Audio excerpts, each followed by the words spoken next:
The town of Gander in Newfoundland, population about 12,000, doesn't make the news very often in normal times. But it became much better known in the days following the 9/11 attacks on the U.S. in 2001.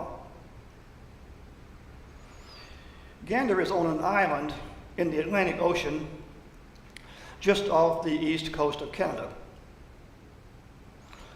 Its airport is the last one between Europe and North America. And in that location, it's often used for emergency landings. When the second plane hit the World Trade Center, there were more than 200 flights in the air headed for the U.S.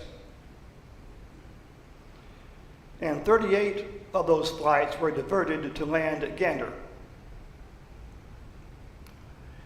That meant that around 7,000 passengers would need to be fed and housed until it was safe for them to fly on to their intended destinations. The Gander airport and town had emergency procedures in place. But the idea of feeding that many people on short notice seemed overwhelming for a place that size. And yet the townspeople did not sit around paralyzed by fear that they wouldn't have enough to do the job. They went to work. They set up temporary shelters. They contacted all the inns and apartment houses in the area to see what rooms they had. They opened their own homes to make spare rooms and basements available. They worked with restaurants, and they started cooking. Lots of casseroles and other nutritious dishes. How different the attitude of the Gander folk was from the disciples in our gospel story. The disciples were looking at a large crowd who had come to hear Jesus in a remote place. There were thousands of them, and they must be hungry. Jesus asked Philip as a test, how are we going to feed all these people? And Philip's reply was, well, that would take a pile of money.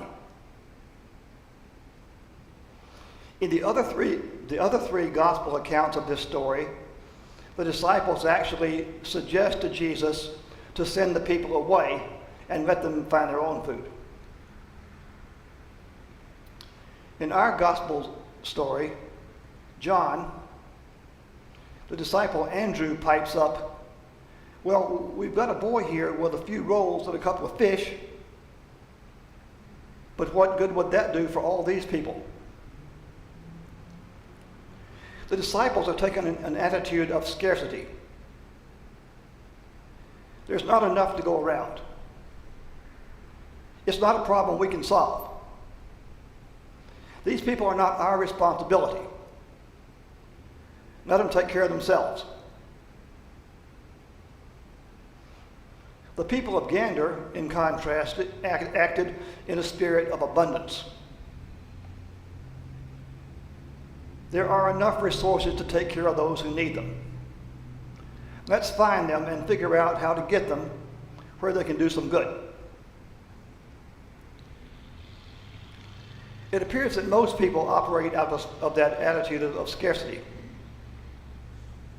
There's not enough. I may run out.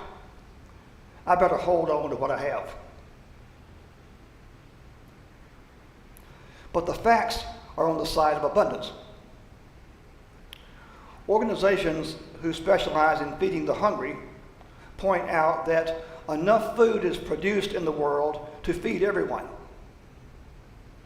But waste and inefficiency and greed keep the food from being distributed to those who need it most. Sounds like the problem is not scarcity itself, but fear of scarcity.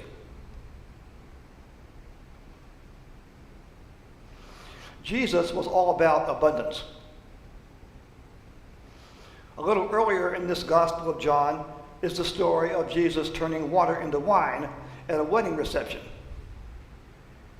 He made a lot more wine than was needed. And later in this Gospel, Jesus says, "I have come that they may have life and have it more abundantly." So in our story, Jesus says, have the people sit down.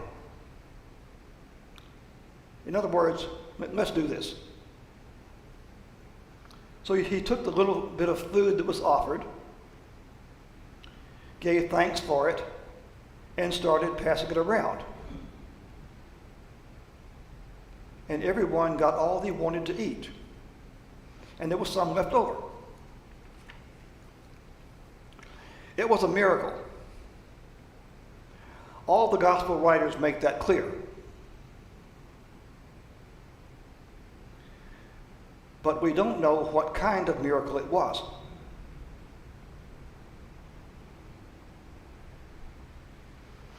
Maybe it was something like this. The additional food just appeared. In some of the Jesus movies, he holds up a basket with a little bit of bread and gives thanks for it. And when he brings it down, it's full of bread, running over. The extra food just shows up by God's power.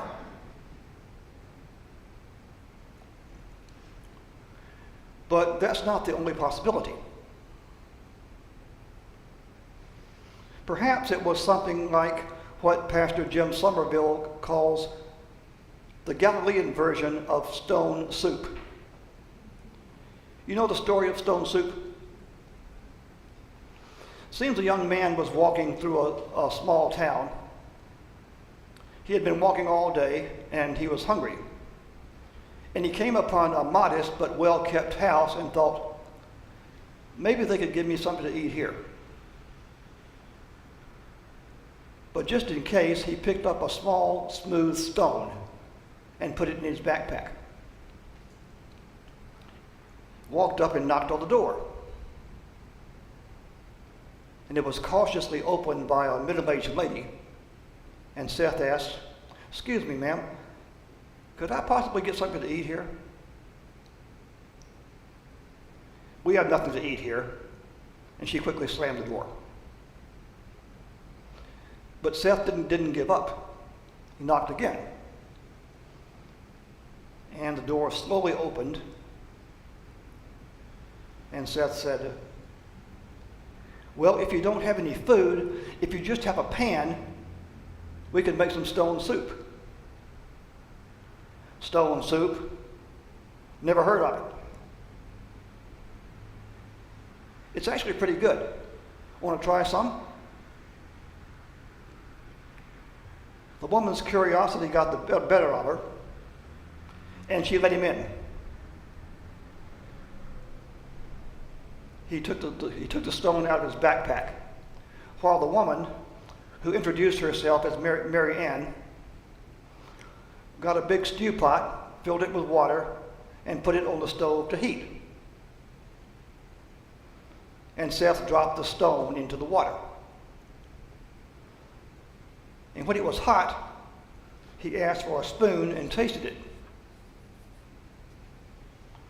"Not too bad," he said, "but any soup needs salt and pepper. You have any?"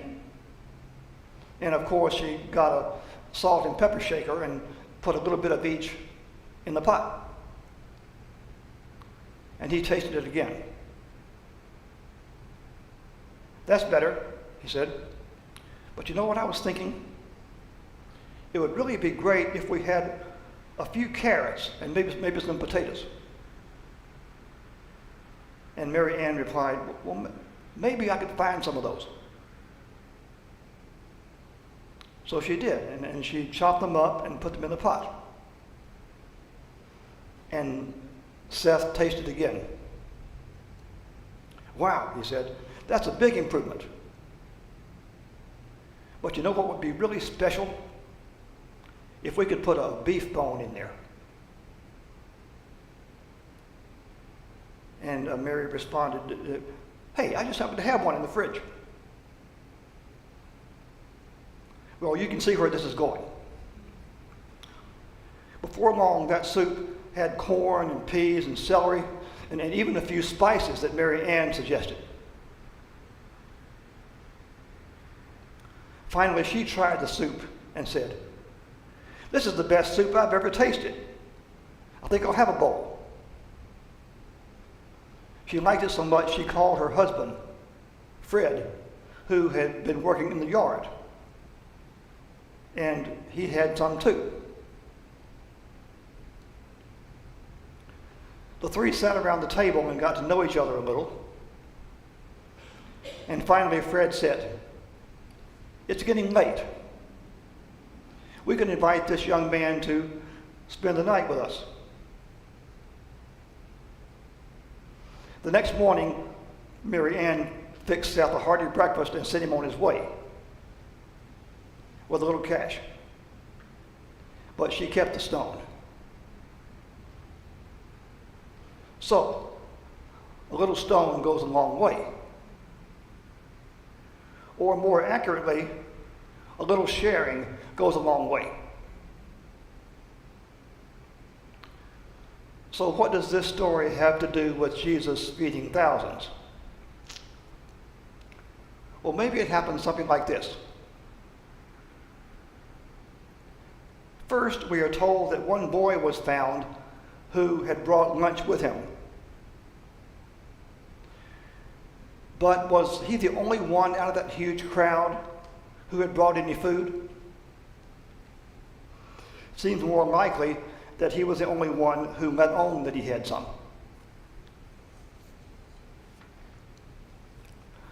I wish the gospel gave us the details of Andrew's conversation with the boy. But I imagine it went something like this.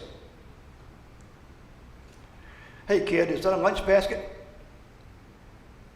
"Yes, sir." "What'd you bring?"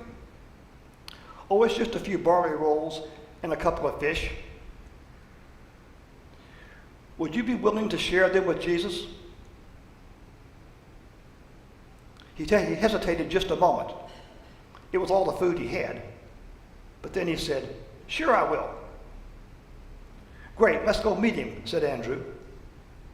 And he brought the boy to Jesus. The boy let Jesus have his lunch. And Jesus gave thanks for it and began to pass it to others. Now suppose a woman who was sitting near the boy saw what had happened. Impressed and moved, she reached inside her robe where she had carefully concealed 2 sandwiches. And she turned to a guy sitting next to her and said, "Hey, I made an extra sandwich this morning. Would you like one?" And others nearby saw it and began to do the same. The generosity was contagious.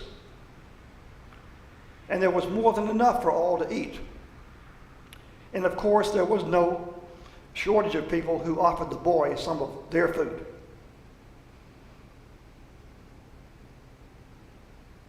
Would that be a miracle? Well, getting thousands of people to give up their fear of scarcity and share what they had, even for a moment, sounds like a miracle to me. Do we know it happened that way? Of course not. The Bible does not give us the details. But this interpretation is consistent with Jesus' teachings encouraging us to generously share what we have with others, and not just food.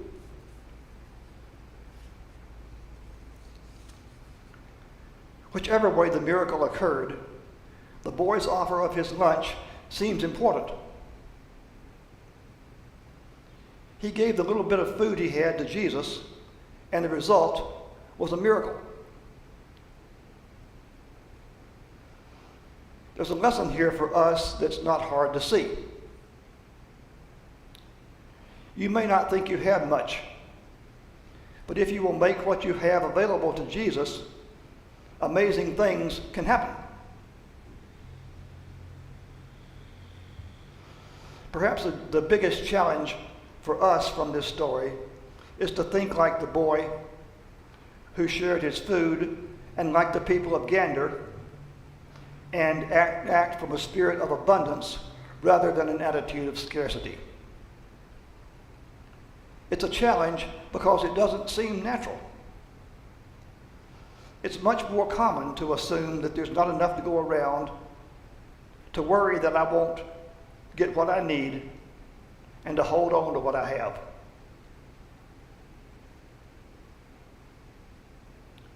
But Jesus encourages us not to be afraid of not having enough, and in trusting him to let go of our fear of scarcity. He said in the Sermon on the Mount, "Don't worry about your life, what you will eat or what you will wear. Look at the birds of the air. They don't sow or reap or harvest, but God provides for them. Your Heavenly Father knows that you need these things." So as Jesus encourages us to see it, if we'll trust God, there's always enough.